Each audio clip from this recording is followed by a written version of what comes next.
Hey everyone, welcome back. I know that this is mostly a Black Series focused channel, but I wanted to do a little bit of a deep dive onto some of these kid focused lines. I see these at Target or online all the time, and I've always been just kind of curious about them in terms of sculpt, articulation, and that sort of thing. So during a recent sale on shopdisney.com and on target.com, I picked up a bunch of this stuff, and we're going to open it all up today and see what it's all about. First on the list is the Mission Fleet series. So this is mostly about the vehicles. So you can buy these little figure 4 packs. I always see these on the pegs at Target. You can see that the Kenobi one has the plastic-free packaging, and then the Bad Batch one from last year has the plastic window. The heart of the line is definitely the vehicles, but let's start by looking at some of the figures. So the Bad Batch comes in this 4-pack. I've always really loved multi-packs. I think just from, memories as a kid of getting certain figures from certain movies, not even Star Wars necessarily, but just having that kind of battle in a box where you've got multiple characters and accessories all coming together always just scratches that nostalgia itch. So I always really liked seeing these character 4-packs on shelves, even though this is the first time I've ever picked them up. And as nice as these are, I don't see myself keeping most of the stuff that I'll be opening today. I'll probably be giving that away to some family friends that have kids. I'm kind of surprised to see the swivel joints on the shoulders here, but there is no articulation at the knees or elbows, so you don't really get a lot of posability here. You kind of get those stiff arms sticking straight out, but the weapons do fit nicely into the hands. And then Echo does have the weird claw accessory that came with the Black Series figure as well, and then his backpack pegs on just like that. The claw accessory was one that was featured very heavily in concept art, but never actually showed up in the show. So a lot of the toys from the Bad Batch that came out around the time that the show premiered include this weird claw, but we don't really know what it's for. So maybe in season 2 we'll actually get to see that have its moment. It's nice to see that these actually do have ball joints at the head, so that's kind of cool. This is the Wrecker figure. He's a little undersized compared to the others. He should be a little bit larger than them, but I'm not going to be too picky about these. I'm going to go pretty quickly through these because we do have a lot to cover in this video. Crosshair, you can't really get his elbow bent to get his gun into a reasonable position, but that's what they look like together. Very cute little addition to a desk or something where you want to display something kind of small. By the way, please click that thumbs up button if you are enjoying this video so far, or subscribe if you would like to see more mostly Black Series focused content in the future. It's cool to see a line that has just pretty much free reign over their character and vehicle selection. If the Black Series or the Vintage Collection was able to kind of just pump out these same kind of characters, I think the lines would be very popular. Not that they aren't already, but they just kind of pump out a ton of vehicles, just kind of all the fan favorites that you would expect, like Obi-Wan and his Jedi Starfighter, Anakin and his Stap, all these things that I think in lines like the Vintage Collection and the Black Series that are meant to last a long time, they tend to space that stuff out, I think intentionally over time, while kind of mixing in some of the newer properties as well. But this line seems to be something where they just kind of they go all out, see what happens, and then, maybe cancel it in a couple years. Even though I collected the Phantom Menace line of action figures when I was a kid, buying Black Series and TVC figures doesn't give me the same hit of nostalgia that this stuff does. Playing with these, they're definitely more kid focused, but I feel like I'm more taken back to when I was a child with these, thinking oh my god, I would have loved this series as a kid. And so it's cool to see, to feel that, and then also know that I can give these to someone else now, and someone else's kid is going to have that enjoyment. Let's take a look at one of the vehicles in the Mission Fleet line. This is one of the larger ones. I don't remember where I got that. I think I got it from Target during the sale. It comes with Boba Fett, with his Book of Boba Fett appearance. I think the Micro Galaxy line is a much cooler, kind of adult focused line that just has much more accurate vehicles. The figures are a little bit smaller, so that's kind of not as fun of an aspect of the line, but the paint on this is actually quite nice. We got a little bit of weathering, just some factory done weathering there. This does actually shoot, which you can't say for most TVC or Black Series things. The sculpt on the little pieces is actually quite nice. Obviously there's some paint missing here, but we do have Boba Fett's, his visor looks pretty nice. He's got some details on his armor. Definitely, the right amount of paint and detail, I think, for this scale. A lot of engineering and sculpting does go into these, and I design a lot of Star Wars playsets and dioramas for my Patreon for 3D printers. Go check that out if you haven't already. But I'm always interested in kind of different play features, just such as cockpits, or the way that the little cockpit here rotates, as the ship rotates, so he stays level just like he does in the show. Nice little details like that that you can implement at a low cost. So the Galaxy of Adventures series is based on the animation style in the YouTube series, also called Galaxy of Adventures. It's a really cool art style. If you ever want to go check those out on YouTube, they're officially released by Lucasfilm on the Star Wars Kids channel.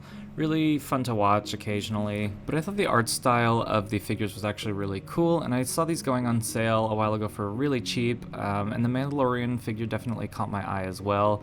And also I thought this First Order tread speeder could actually work great at Black Series scale, so we'll see if that works on a 6-inch figure. I'm actually surprised at the level of articulation on this figure. We've got nice ball joints at the head, some joints at the hips, swivel at the knee. Nothing too crazy, definitely not at the same level as the Black Series, and also all the figures have this kind of weird like snap feature for the arms, so I guess it's a kind of like a quick draw feature, but all the figures do actually have that, so I guess that's just kind of like part of their base engineering. But this guy looks really cool. I think this would actually look really cool on a desk or, in some other display environment. If this was the only Star Wars line out, like if there was no Black Series or Vintage Collection, I could totally see myself buying all of these. I got really into the Kid Robot series a few years ago that they made a Simpsons line and a South Park line, and that was like my early foray into toy collecting about 10 years ago. I lived near the Kid Robot store in New York and used to go pick those up on my way home from work. So if they had something like this or there was something of this nature, I probably would have picked up these back in the day. A lot of stability issues on these. They definitely, the lack of articulation and like the swivel joints, the ankles and that sort of thing makes them a little bit more difficult to stand. But I guess these are kind of meant for, kids to kind of smack around a little bit and not really as display pieces. But I have to say I really do enjoy the art style on these. I think they just are kind of a cool stylized look at some of these characters. I'm sure there are a lot of other reviewers that'll do deeper dives on a lot of these figures if you're curious about them or about, more in depth on the articulation and that sort of thing. A lot to get through today, so I don't want to get you guys too bored.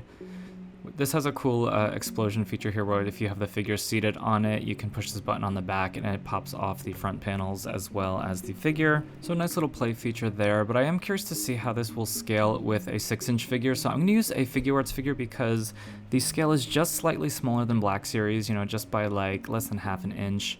But I think that'll just kind of help bridge the gap in scales here. But hey, honestly, this actually looks great. Like, this does need a little bit of paint to kind of fit in a little bit more with the 6-inch line, but if you just kind of do a dark wash on this with some metallic detail and the play feature still works. But I'm definitely going to keep this one and add it to the shelf because I think that's going to look great and just a cool addition to the Black Series and Figuarts shelf. Now we're going to take a look at the Star Wars Toybox line. These are available on shopdisney.com as well as at Disney stores.